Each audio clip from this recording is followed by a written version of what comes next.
African രാജ്യമായ അൾജീരിയയ്ക്ക് മുകളിലൂടെ ഒരു പക്ഷിയെപ്പോലെ പറക്കാൻ നമുക്ക് സാധിച്ചു എന്ന് കരുതുക.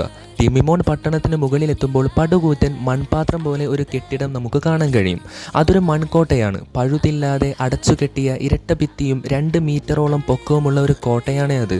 കസാർഡ്ര എന്നാണ് ആ കോട്ടയുടെ പേര്. കസാർ എന്ന വാക്കിന് ഉറപ്പുള്ള ഗ്രാമം അല്ലെങ്കിൽ കോട്ട എന്നൊക്കെയാണ് അർത്ഥം. അതായത് ഡ്രായിലെ കോട്ട എന്നാണ് കസാർഡ്ര എന്ന പേരിനർത്ഥം. ധാരാളം മുറികളുണ്ടെങ്കിലും കസാർഡ്രയിൽ കോണിപ്പടികളോ പുറത്തേക്കുള്ള ജനലുകളോ കാണില്ല.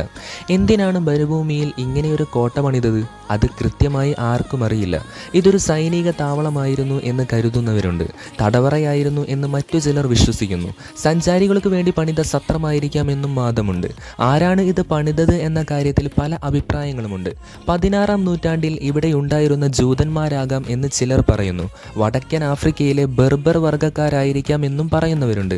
അറബിക്കഥകളിലെ ജിന്നുകളെ പറ്റി കേട്ടിട്ടില്ലേ?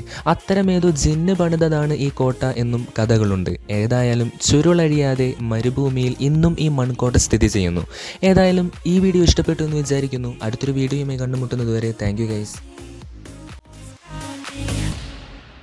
I know you're scared, you wanna hide away sometimes. I know you hurt